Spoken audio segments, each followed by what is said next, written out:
Hello, happy Saturday. Welcome to our Saturday food support group. And today we're going to focus on the word support because this is a support group. This is not an I have arrived group. This is not a I have it all together group. This is not I am the exemplary ideal person group. This is I need support. And the reason that I say that is because behind the scenes, someone presented and said, I don't really look exactly healthy. So maybe I shouldn't, be public about my journey on eating this way because I don't look the part. And I said, I really disagree. I think that it's important for everyone to be able to identify with all different kinds of places on the journey. So for instance, if we looked in and every time that we went and we Googled carnivore, we always saw this one form of a woman with her belly button in a bikini and her, her face all perfect and her hair all perfect. And every time we saw a guy, he had the 6-pack abs and the muscles and, full head of hair and everything. And tan. Tom, I'm not attacking you, Tom. If that's all we saw, then we would go, oh, that's not for me. That's not for me. I don't look like that, or I can't look like that. And so I would like to say that I think it's really important that we show every aspect of that spectrum that we show, because people don't know what you looked like 5 years ago. People don't know what you looked like 6 months ago. And so for us to sit here and judge what healthy looks like, it's really a non-thing. And so I want everyone to have a place at the table. Go ahead, Amy. I just wanted to jump in and add to that. If that's the case, then I shouldn't be on YouTube. I shouldn't be here, because someone could look at me and the way that I eat and say, well, that's why you're sick. And actually, they have done that. They have come onto my channel and commented and said that I am an overweight zombie and that I am hurting people. And obviously it doesn't work. So there's always going to be those trolls. There's always going to be those people who nitpick and they're negative, but those are the ones that are so miserable themselves that they have nothing better to do. And that's the only way that they bring themselves up. But then there's the real genuine people who thank you for being real and for sharing your journey so that they don't feel alone. And that's one of the reasons that I started my channel and I've continued to share everything I've gone through, because nobody talks about what doesn't work. Nobody talks about what didn't work for them. All you hear is, all I had to do is this and it worked and it's fantastic. Ta-da! But how many more of us, 80% of us, that it did not work for, and we feel like we're alone? So that's why I continue to share. And in regards to the comment about I don't look right, I don't, look the part of a healthy carnivore or low carber. I think I shared this before, but I'm going to share it again because it's worth hashing out again. Growing up in the church, my parents' church always had missionaries coming in once a month. And we were listening to these stories about this missionary couple. And the woman said all the women of this tribe, they were in an indigenous tribe, and all the women bathed together and all of the men bathed together separate times in the river. So she was with all of the women and they were out there bathing, and a bunch of the women from the tribe began crying. as they were kind of looking at her body and glancing at her body, and then they were weeping openly. And so she asked, "What's wrong?" And they said, "Well, you've never had children and you're this age. You're old and you've never had children." And she was like, "I've had children. No, they're grown and gone. Why do you think I don't have children?" And they said, "Well, you have no stretch marks." And she said, what does that matter?" And they said that those are the marks that a mother bears with pride because of the battle that she went through, the journey that she went through to give life to that being. And there are other tribes that would come in and they would raid and they would kidnap. Any woman that has stretch marks is left alone. She is protected by her battle scars because of what she has been through, and she is honored as a mother, even by the warring tribes. So I don't care what other people think you look like. I see beauty and honor and valor and integrity and determination because we keep showing up. I might look fine on the outside, on the inside, I'm not. But I'm going to keep showing up for people that need to see that life happens and it's tough and it's okay, because we don't live in this perfect bubble. We never will. And so to create that facade that you have to look like the perfect carnivore woman or the perfect carnivore man only causes more harm than help. Absolutely. Thank you so much. That is exactly what I think that we need to resonate with. And what I love and why I'm so connected to you, Amy, is because I see myself in you, and you are a mirror for me, in that there's times that I have been insecure and thinking I need to have it all together before I speak. And I remember one time we were in a meeting, and I hope you don't mind me being totally transparent, but we were in a meeting and you said, "My back hurts. Should I put on my heating pad?" And you said, "I don't want to look sick." And I said, "No." I said, "Your back hurts. You need to put on that heating pad, and you need to display for everybody that it's okay to be healing. You don't have to be healed. It's okay to be healing." And what I found is that whenever we show up and we are transparent ourselves, we give the gift, the permission to other people to be transparent, to be who they are, to be safe right where they're at. And they don't have to be anything else. They are enough in their healing. They are enough. It's not that they're going to be enough when they get there. They're enough right now. All right. So go ahead, Tom. I'm sorry. Why should you be sorry? It's your channel. Thank you.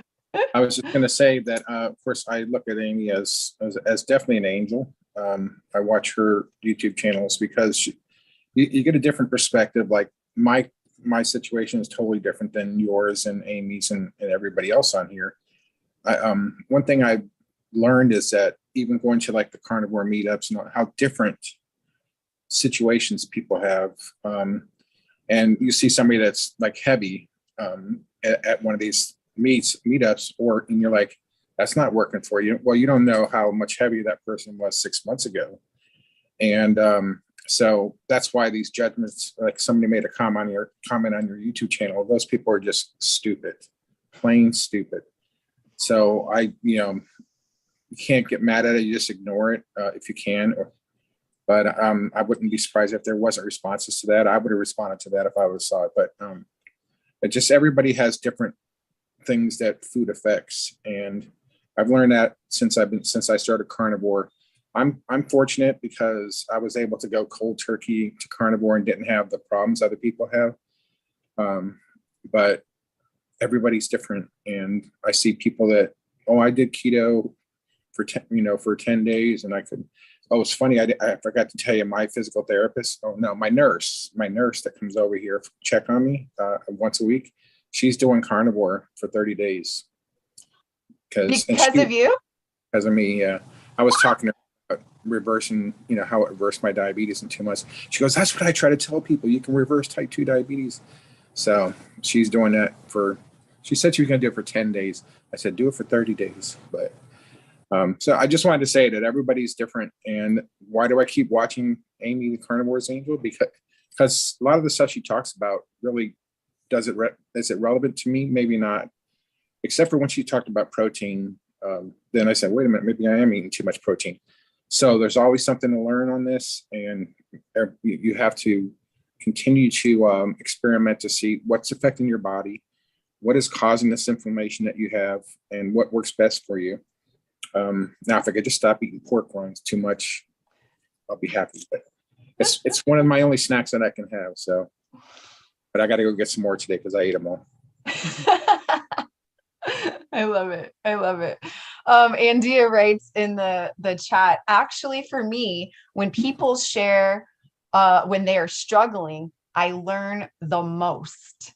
Isn't that so true? Whenever somebody's like, I'm so-and-so and I have it all together and blah, blah, blah, blah, and here's what you need to do, my eyes glass over and I'm not hearing you. But when somebody comes to me raw and broken and real and authentic, I am all ears. I'm like, I light up. I'm like, what are they going to say? Like, what's about to happen? So thank you, Andia, for that. Did you want to add anything, Andia? Oh, sure. So in my groups, one of the best books I ever read for my healing journey when I was in active addiction was The 4 Agreements. It was the book my mom gave me when I moved, and it's so dear to my heart that I made a lecture about it and would make sure every single person that went through my group knew about that book and what it means. And what we're all talking about, like not judging other people because we have no idea about their journey, reminds me of a video I would share. And this video is going to make you cry. It always makes me cry when I watch it. And it's so true. We cannot judge other people. And like what Tom was talking about, when you were sharing, that's when I looked up that video quick and put it in the chat so everybody can watch it. I'll put it in the show notes. Whenever we post this on YouTube, I will save that link. I've saved it on my computer and I'll put it in the show notes for everyone else to share. Go ahead, Andia. Yeah. And then the other point I make is that our judgments, when we judge other people or we're judging ourselves, that is a sign of our pain, our own pain. Like there is a reason for it. So like changing our perspective, and like for me, changing my perspective and thinking of like, why am I judging that person right now? It's usually something that's all up inside me. And so I take that as a sign now, instead of continuing with that negative thought about judging someone else. It takes a long time to continue to notice those, because we judge people all the time. I mean, social media, judging as we're scrolling. I'm not going to look at that post because of whatever. Something you judged in the photo is making you scroll, right? So we do it. We're like almost trained to do it now. And it's all of this stuff that we're talking about today is the mental part. This journey for me, like, because I'm eating keto / carnivore. I don't put a definition on it. I really don't care. As long as I just know I'm healing, and that's what matters. But a huge part of this journey is the mental piece. That's why I love your group so much, Emily. And this is just an awesome topic. I feel like there was 10 other things I was going to say. I don't remember what they are, but I just want That's to hear okay. They'll pop back up. everybody's shares. Thank you. They'll definitely pop back up. And I really do think that is so important, because what I have done is I've actually flipped it, where I use social media now as an exercise, where I will, because at first, for me personally, I could scroll through Instagram with no problem, because my Instagram is like packed full of like carnivore people or people who are on my same train of thought and everything. My Facebook is the people in my town, the people that I grew up with, the people like in my family. And like, I struggled so much that whenever I would look at that news feed, I would be like, judgment, judgment, judgment, judgment. And so now I purposely go into my news feed on Facebook and I go, what can I find positive about this picture? What can I find positive about this person? What can I say and really mean it? Like, not BS, like, not like, oh, I'm happy for you. Like, really authentically, how can I authentically love this person? So it's like, instead of running from the problem, I've turned to like face the problem, and it has healed me mentally to love where I'm at, to love the people who I grew up with, and to really let go of that judgment, because all it does is, like you said, Andia, all it is a mirror. All it is me showing the reflection of my ugliness for me to sit there and judge, so and so. Okay, sorry, Betsy, go ahead. Well, just quick. What I'm going to do right now, I didn't do for decades. I hid my hands since 1973 when I got rheumatoid arthritis. But these are my battle scars. Oh, they're beautiful. And I hid them so well for years that people didn't even know that they were like that. So thank you, everybody. They're so beautiful. Thank you for those hands that have served you, that have, think about all that your hands have done since birth. And this is after many surgeries. I've had 4 surgeries probably on these hands. You are a warrior. You are an absolute warrior. Thank you for sharing that. What a gift. What a gift that you shared that with us. Thank you for accepting me. Always. Love you.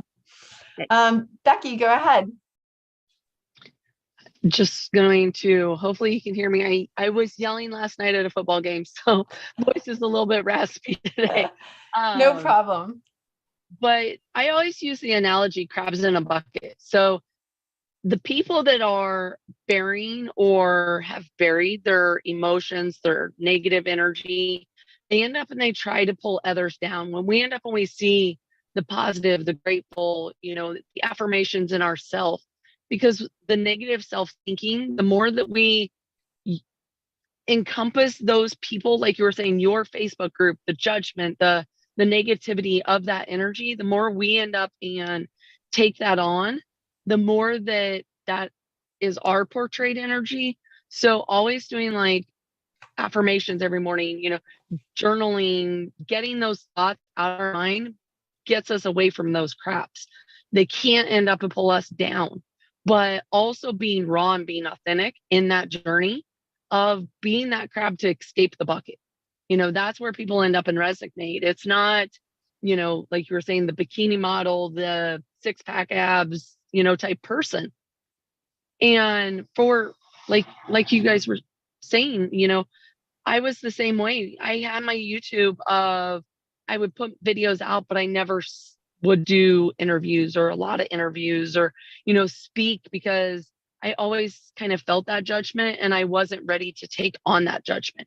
And it took me getting out of that bucket to end up and, be comfortable with the journey and get away from the labels.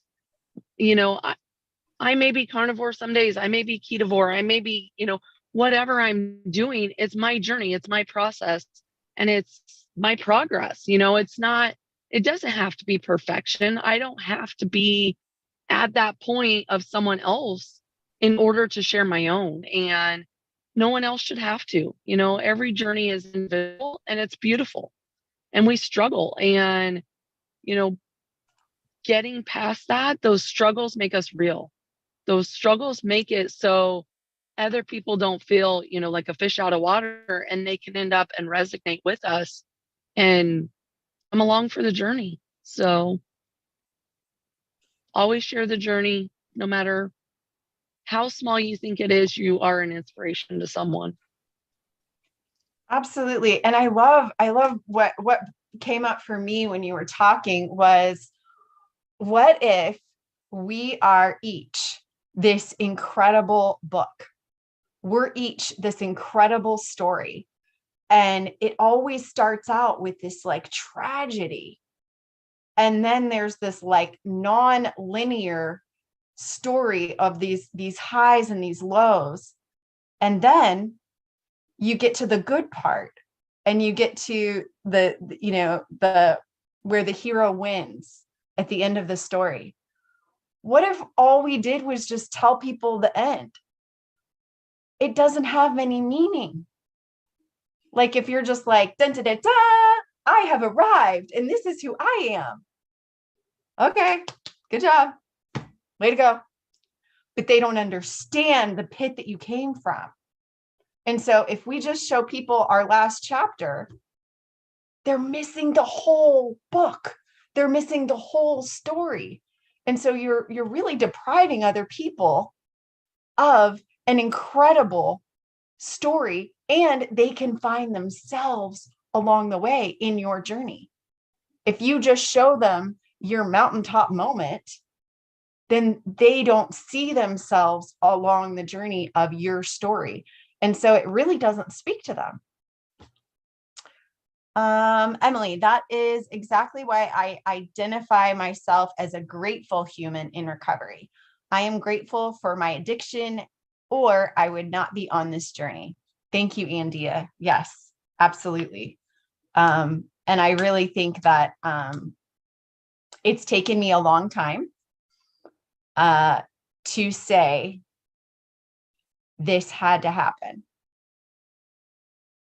It was hard for me to say I had to be severely mentally ill. I had to have MS and not be able to walk. Like, who would want that? Who would say that had to happen? But I see now that if that hadn't happened, I wouldn't be where I'm at today. I wouldn't see lives change literally every day. You guys, I told Amy earlier, I feel like I'm drinking from a fire hose right now, because a miracle will happen at 10 a.m. with a client. And then I'm reeling from what happened at 10 a.m. And at 1 p.m., another miracle happens. It's absolutely beautiful. None of this would have happened if I had had everything be rainbows and butterflies and, white picket fences. I had to go through that dark night. I had to go through that tragedy. I had to fight my own addiction to get to this point. And so I am thankful. I am so grateful now for every tragedy that I've endured.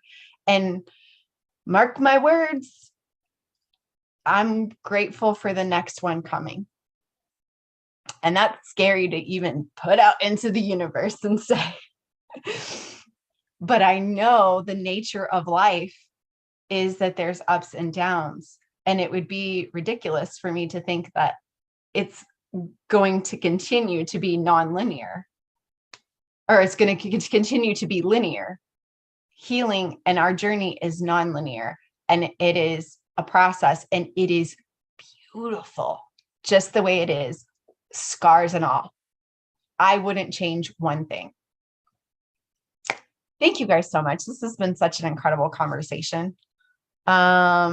Anything that anybody wants to add or any comments or any questions? Nope. Sorry, Kevin, you're just now getting in on the end of it. All good. We were actually just talking about how important it is to be authentic and to not present as if we've got it all together, but to just really just be where we're at. And I see you doing that all the time. So thank you for your authentic representation of healing. Excellent. Yeah, absolutely. My pleasure. I mean, what else am I going to do? Really? I mean, what else are we going to do except for just be who we are and be where we're at? I am finding that the weather has cooled down, so it's getting into the 50s at night. And with cool, dry weather, I am functioning so much better than when it's hot and muggy. So Yes, absolutely. The weather can affect so many different things for people with autoimmune disease. It's nice that we get that reprieve or that break for a minute. So I'm grateful. I'm grateful for you that you got that. thank you. All right. So anything else on this topic or another topic? I'm willing to go to another topic if anybody wants to share. Catherine says in the chat, your journey inspires me. Thank you. Awesome. Go ahead, Tom. I was just going to say, you probably saw, but I was eating the meat lover's omelet that Meryl went and got me a little while ago. And of course, they automatically pour like a ton of white potatoes on there. So I spent like 10 minutes picking all that stuff out, but it's unbelievable. So sorry, I was eating in front of everybody, but it was getting cold. So sorry. Not a problem. Not a problem. Yeah, it's so frustrating. You wish you could just definitely order it without the white potatoes. Good grief. All right. Well, if that's not if no one has any other questions or comments, I wanted to thank you guys so much for having this conversation with me, because I think that it's very important to not be polished, and to just be raw and to be real and to be transparent. And I think that in the beginning of my journey with being on social media, being on YouTube, I thought I had to have it all together. I had to be polished. And then something inside of me said, why? You don't like those people. You don't listen to those people. You don't resonate with those people. Who do you resonate with, Emily? I resonate with the people who are real and honest and raw. And so I just wanted to be who I wanted to look at or who I wanted to talk to. And so thank you for the permission to be that, because every one of you have shown up and loved me fiercely. There is not one person in this meeting that has not loved me fiercely. And I appreciate that. That does not go wasted on me at all. So thank you. Go ahead, Betsy. Well, just recently I saw a picture of your before, and I just kind of assumed that you just always look the way you do now. So I guess it's important that we do share our before and after. Yeah. Yeah. And our journey, it's actually, it's hard for me because I thought I was beautiful whenever I was 260 pounds. And I actually struggle sometimes now when I see pictures of myself and I'm like, oh, like you need to get some meat on those bones. But your new profile pictures.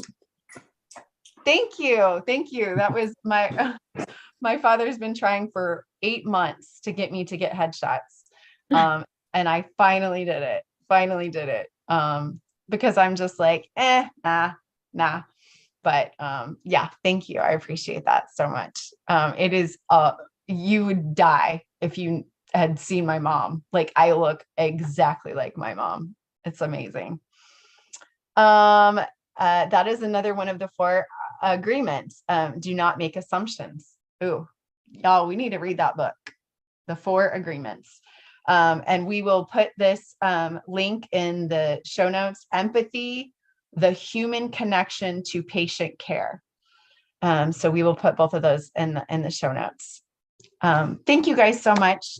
This has been an incredible conversation. And I look forward to connecting with you again next week.